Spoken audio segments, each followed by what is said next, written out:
I can't ignore that gospel because I'm sure all of you are saying, I'm supposed to hate my children and my parents? I'm supposed to give up all my possessions? And I want to reassure you briefly before I turn to the text I really want to talk about, which is about choosing life through choosing joy. So please keep in mind that Jesus often spoke in very black and white and stark terms to make a point, like parents who say, if you don't make your bed, I'm going to kill you. No parent actually means that. They usually have not done it. They're never going to do it. But those words fly out of their mouth because they want to make it clear.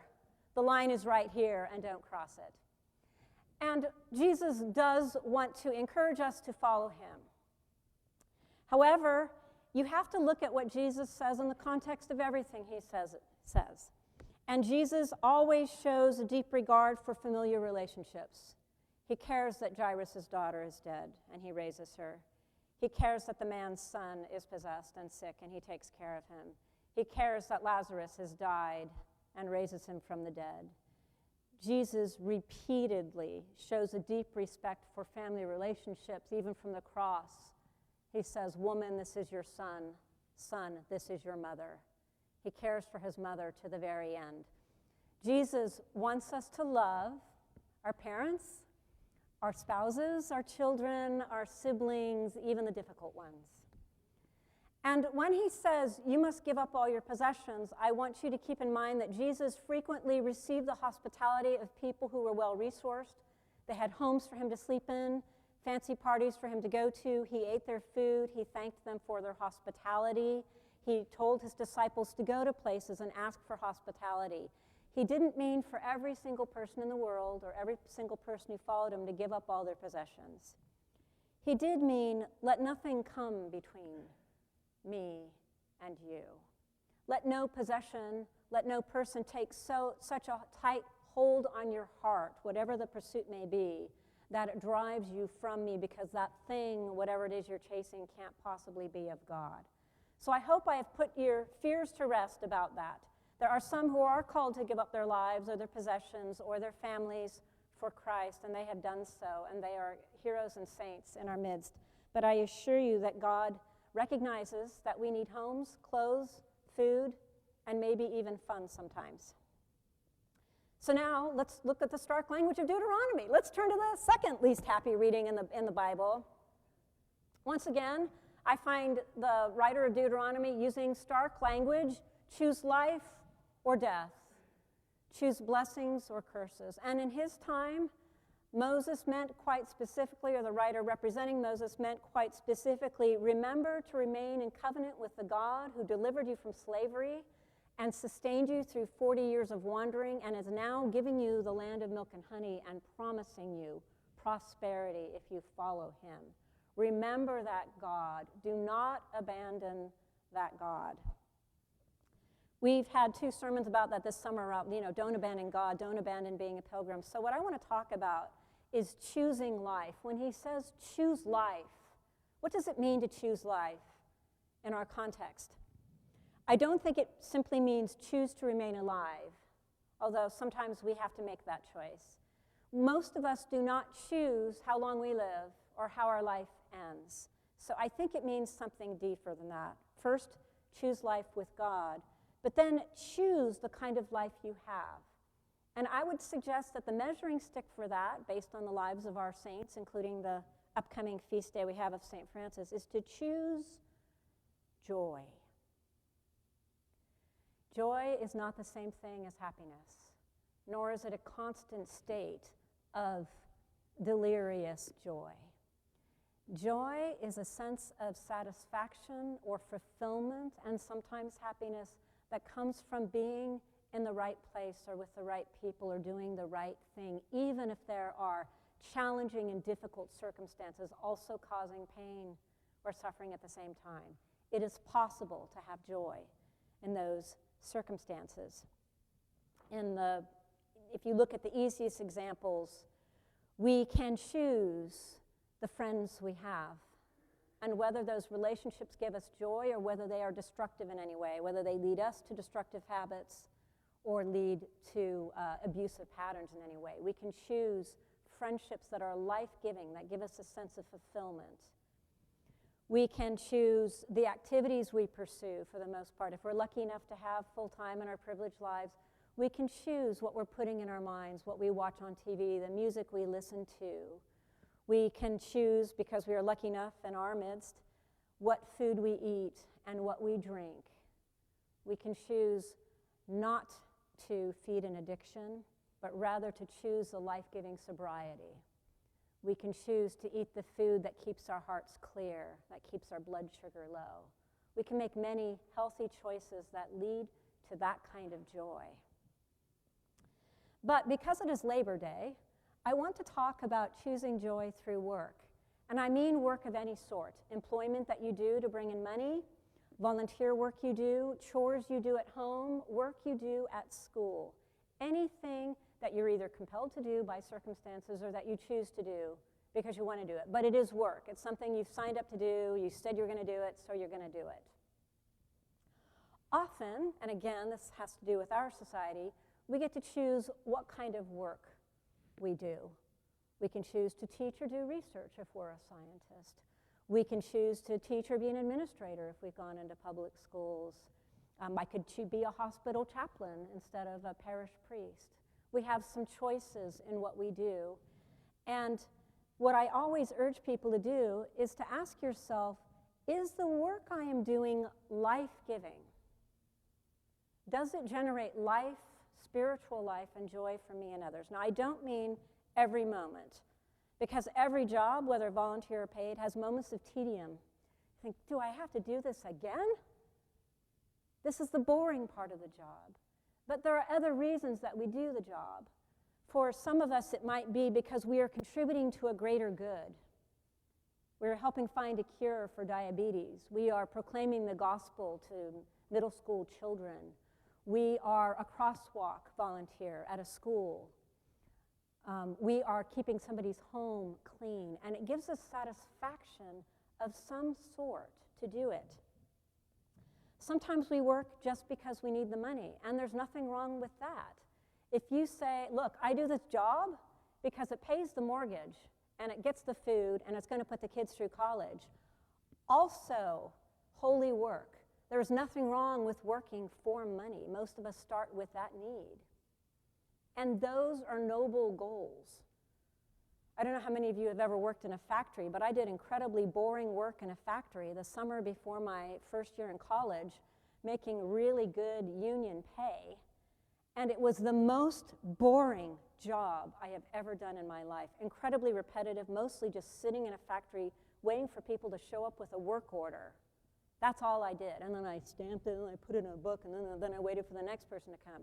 And I did that 8 hours a day for the whole summer. But I felt joy because I'd say, there's another $200 this week for college, and it got me to college. And that was the joy. So there's nothing wrong with saying, well, I don't have a noble job, I'm just getting a paycheck. That's fine, because whatever you're doing with that paycheck, getting your kid violin lessons, taking care of your sick mother, that is holy and noble work and a reason for joy. Sometimes it's from our coworkers. We put up a picture of our happy coworkers for you, minus Julie, who's also a happy coworker, and Nathan, not to forget Nathan, because we enjoy working together. And sometimes you hate the work, but you love the people you work with. It's worth it. You put up with whatever the negative thing is because there's something in there that's worth it.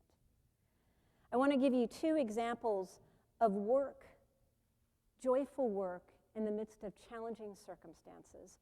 Recently, a member of our church, who is a worldwide consultant on communications and conflict resolution, flew to Thailand to take care of serious family difficulties causing her a great deal of anguish. But she also went to do her consulting job for the UN in Laos. So I asked her what she was doing in Laos and got this much messaging back. She is working with men and women in a remote mountain village, people coming from a variety of tribes in Laos, to learn communication skills and grassroots small group work to decrease domestic violence in Laos, where it's at epidemic proportions. So they're practicing having conversations with men and parents about being gentle and kind. And I might have found that challenging work, but this consultant said, "Oh, Janine, it's just amazing. Not only do I love the mission of what I'm doing, I love the people. I love it every time I do it. I don't care that I don't have a pension plan. I don't care that I don't have medical benefits. I don't care because I get so much joy from this." And this was in the midst of difficult personal circumstances. I'm going to give you the other example of my brother. When my brother was 31, diagnosed with scleroderma, and soon after he got a job, which is an often fatal illness, and soon after he got a job working for a congresswoman, and he considered it a very noble job, you know, working for right and good and using public policy to improve people's lives. But in the end, some of the challenges of the job were wearing him down while his body was wearing him down. And so he changed to a job working in public relations for the Santa Clara Valley Health and Hospital System. It's a very large medical network with a huge public county hospital, very large level trauma 1 ER and everything. So it's an outstanding medical center, and at the same time, it has a mission to provide equivalent care to indigent people, to undocumented people, to poor people who do not have medical benefits, that everybody should receive the same medical care. And my brother took that job partly because he needed outstanding medical benefits to take care of him in his next few years. He loved that job. He loved working on that mission. He loved writing the story about the therapy dogs who were coming in and helping people during traumatic moments of their lives in the hospital. He loved featuring the nurse who's done some great thing or the doctor who's did this amazing new heart procedure. He loved telling these stories and getting to know all the people in the hospital. And this was happening at a time in his life when his physical health was severely compromised, several organ systems starting to fail. He was gaunt, a man who was normally 170 pounds of muscle, now down to 120 pounds, very thin, clearly ill as he walked around doing his work. I saw him a couple times at work, but I got a chance to talk to his coworkers at the memorial service they had for him when he did die at the age of 39. And all of them rushing up to his sisters because they just wanted to touch somebody who'd been close to this man, because he emanated joy, even in the midst of tremendous physical and emotional suffering. It was a choice he made to find what good he could in his life, even as his life was ebbing away. Now, I want to emphasize in all of this that when we choose what we do, it is not wrong to choose something that helps us to thrive. I'm going to say this, and I know I've said it before, I'm just going to say it again. Self-care is not a sin. Say it with me. Self-care is not a sin. It is okay to have fun. It is okay to take care of your mental health. Is it okay to say, this job is wearing my body down or my mind down and I can't take it anymore, even if it's a church volunteer job? I have people come to me and say, "I need to make an appointment with you," and they hang their head and they say, "You know, this is making me crazy, this ministry." I say, it's okay to say, "I don't want to do it anymore, and I'm going to pray about what perhaps I could do instead of that." Self-care is not a sin. Caring little for others is a sin. But what we often find when we take care of ourselves is that we are far better able to care for other people and what's going on in their lives. And I want to make another point after receiving an email from a church member. To exhort you to choose joy is not to say to people who struggle with mental health issues, just buck up and get happy. I'm not saying that. Mental illness is a serious illness in which the chemicals in the mind tell the mind there is no joy and there is no hope and it's not going to get better. And like any other illness, we have treatments for it that are sometimes effective and sometimes not. So there is nothing unholy in suffering from despair or depression or bipolar disorder and any of those. There's nothing unholy in seeking help for that. Nothing unholy in sharing your journey with others. Remember, at least half of the healings Jesus did were for people who were suffering mentally and emotionally. It's still a challenge in our times. So please, I don't want you to think that you are being less spiritual or weak if you are challenged by these issues. I want to end with, I hope will be a bright light for all of you. How many of you watched Serena Williams in the last few days? I'm just curious, yeah, a fair number of you. And everybody knows who she is, right? And her great accomplishments. Okay. So Serena Williams, the greatest of all time, for 30 years playing on major levels, in 3 decades playing in worldwide tournaments, has had a tremendous number of wins, an amazing career.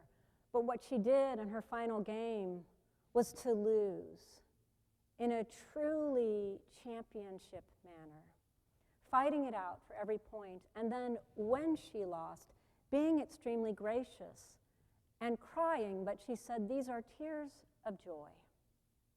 Why?